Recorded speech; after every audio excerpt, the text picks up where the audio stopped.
They shunt you into this ice cold room and they're like, now you're surrounded by the best drag queens in the industry and they're all gonna be mean to you. And you're like, oh, they're all gonna be mean to me. And then they're not mean to you, but that's how they set it up. They set it up so there's the opportunity for conflict.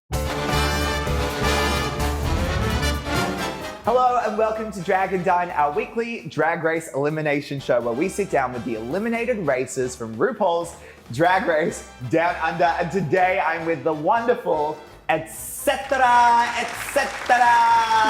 Hello, how are you? Good morning, good afternoon, good evening, good night. I'm great. How are you doing? I'm feeling free. I've escaped the correctional facility that is RuPaul's Drag Race Down Under, and I'm free on the streets. You brought us in a little treat today. Well, you know, I think it's important. It's important to have a balanced diet.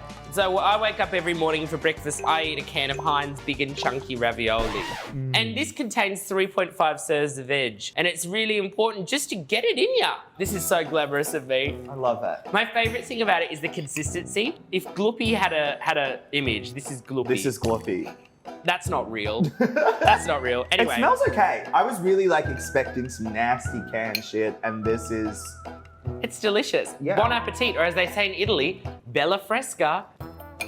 It just tastes like dog food, but with all the sophistication of something humans can eat.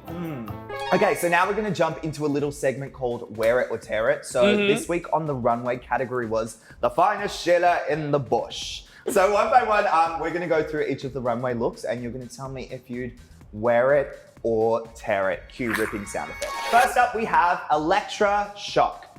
Elektra Shock this week, I'm gonna wear it. And actually, this was the best that Elektra's looked all season. She really listened to the judges and she did a good look. And more importantly, I will forgive a look if it's unpolished, if it has a concept and it has a story. And Elektra's look this week had an amazing story and concept behind it. She did well, so wear it. Next up, we have Ketamine. Look, I just feel like butterflies have been so done. Like Asia O'Hara, did you learn anything for that?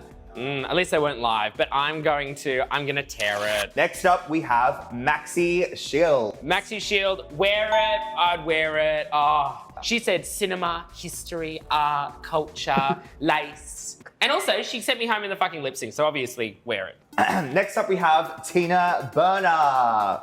Not really, Karen from finance. Oh, I was like, really? I've forgotten the season already. Karen, I'll wear it, but just because I lent her the hair. I know. Yeah, it was my little flicky hair for the runway. But also, I love the hose and I love the koala and it just that was the most Karen outfit I've seen her wear on the runway yet. Art Simone. Oh, Art Simone. Art Simone, I'm gonna tear it, but just because she should have done it for Snatch Game. She should have done Jane Turner for Snatch Game, but I'm gonna wear their jumper. Etcetera Etcetera. Wear it. I served on that runway. I served down house and boots and everything in between, all kinds of footwear, all kinds of living room furniture. Anyway, wear it. Finally, Scarlet Adams. I'm gonna tear it just because it was annoying backstage because the fishing rods took up so much space. And when we were queuing to go on the runway, it was like, well, God, could you be any more of a diva taking up the entire room? Okay, so question time. First up, how did you feel about Elektra's win this week? Look, to be honest, she really put in the effort this week. Elektra came prepared for her infomercial. Backstage, she knew what she was doing. She asked us all for advice. She said, is this outfit good? Should I be wearing this? Should I be wearing that? I was like, yeah, wear that. Karen was like, no, wear this. And so she was actually asking for help. She was looking to improve on herself. And so the win was totally deserved. You said in the show that you didn't really see yourself as a shady queen. Sitting here, I'm not getting the same vibe I saw in the show. No, but it's because they never included shots of me smiling. Right. I was always looking. But also it's because on the show is fucking terrifying. They shunt you into this ice cold room and they're like, now you're surrounded by the best drag queens in the industry and they're all gonna be mean to you. And you're like, oh, they're all gonna be mean to me. And then they're not mean to you, but that's how they set it up. They set it up so there's the opportunity for conflict. So you're always on your guard. Yeah. And also, I maintain that I wasn't shady because I was honest. I was telling people to their faces what I thought of them. Yeah. There were queens who were telling the producers things in confessionals that they weren't saying to our faces. Right. We saw them later in confessionals and went, oh, so that's how you really felt about us. True. That's shady. But at the end of the day, I'm not gonna filter myself. So I'm authentic and I'm honest, so I'm not shady. Just call me a bitch. Do it. Why are you scared of me, huh? The amount of confidence, and you're 22. Yeah. I had a rough childhood. No. Let's get into that. So mum and dad. Yeah. No, my dad's fine. How are your parents? Yeah, really good. Yeah. My parents are so supportive. I just want to have a chat about the Scarlet situation. So there's been a lot of comments on our videos / floating around Reddit, and it finally got addressed this week. We got to see what you said in the space, but how do you feel about the way RuPaul reacted to Scarlet? I mean, that's not my position to comment on, I think. RuPaul is a queen of color. She's addressing it from her own experience of experiencing racism and living her life as a person of color. In a way, that for me was the perfect response for that. She was the best person on the show to address it in that way. It would have been nice to see Coco or JoJo's input, but I still don't think that they had to be there to carry the conversation. You know, I think it's important in a room full of white people that an ally can stand up and say that's not okay.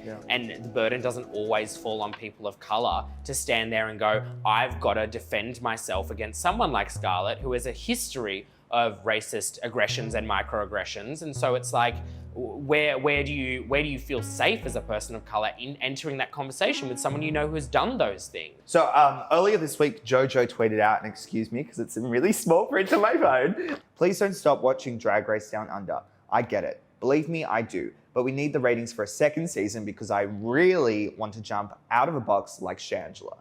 Well, she'll be back. They won't be able to stop her. She's right though. It's important not to blame the show in terms of these issues surfacing, because these issues just don't exist on Drag Race. They're systematic issues that exist everywhere in society. If you point in a microscope at any group of people or any TV show or any entertainment form, or just anything in this society, it's built on systematic racism, colonialism and repression of people of color, of trans people, of indigenous people. And so just to blame the show and say, I'm gonna stop watching, you're almost stopping yourself from having the conversation and opening yourself up to these perspectives that sure you might not want to see, but I think it's important for people to have those conversations. And if someone like JoJo is willing to have those conversations and to put in the effort and the labor to start and continue those conversations, then I think we should all listen to JoJo. And at the end of the day, the person who can cause the most change here is actually Scarlet, because all eyes are on her, and the things she says, the things that she does, and the way that she acts is the way the situation is going to be influenced. Sadly, that is the end of our interview. Oh, I could sit and chat for hours. Thank you so much for coming on today. No worries, it's my pleasure. And if you like this video, make sure you like and subscribe to our channel. Let us know what you think in the comments below, because we put out a new video every week.